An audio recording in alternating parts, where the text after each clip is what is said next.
8 പേർ 10 ദിവസം കൊണ്ട് ദിവസത്തിൽ 6 മണിക്കൂർ വെച്ച് 200 കളിപ്പാട്ടം ഉണ്ടാക്കുന്നു. 10 പേർക്ക് ദിവസത്തിൽ 7 മണിക്കൂർ വെച്ച് 350 കളിപ്പാട്ടം ഉണ്ടാക്കാൻ എത്ര ദിവസം വേണം? 8 പേർ ആളുകളുടെ എണ്ണം നമ്മൾ M1 എന്നെടുക്കുക. 10 ദിവസങ്ങളുടെ എണ്ണം D1 എന്നെടുക്കുക. ദിവസത്തിൽ 6 മണിക്കൂർ സമയത്തിന് നമുക്ക് T1 എന്നെടുക്കാം.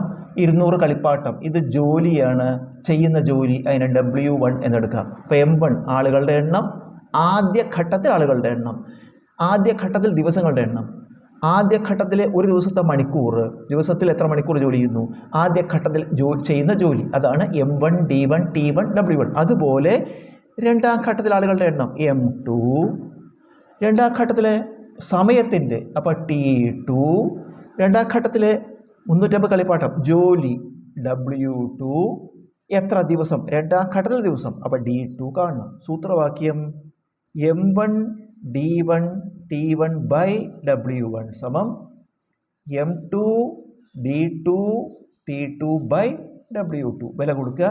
M1 എത്രയാണ്?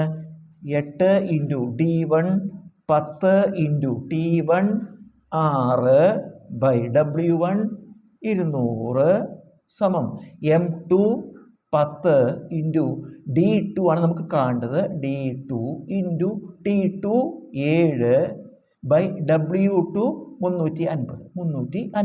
നമുക്ക് വെട്ടിച്ചുരുക്കാനുള്ള വെട്ടിച്ചുരുക്കാം. ഈ 10ഉം ഒരു 0 വെട്ടിക്കളഞ്ഞു. ബാക്കി നമുക്ക് 8ഉം 20ഉം 2 4 8 5 4 20.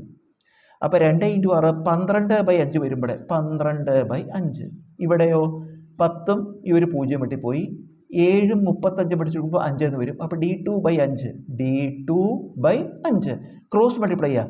5 D2 സമം 12 ഇൻറ്റു 5 60. ക്രോസ് മൾട്ടിപ്ലൈ ചെയ്തു. 5 D2 സമം 15 60. ഇതിന്ന് D2 എങ്ങനെ കാണും? 60 ബൈ 5, 60 ബൈ 5, ഉത്തരം 12. അതായത് രണ്ടാം ഘട്ടത്തിൽ ദിവസങ്ങൾ എത്ര ദിവസം വേണം ചോദിച്ചല്ലോ, ഉത്തരം 12 ദിവസം വേണം. 12 ദിവസം, 12 days വേണം.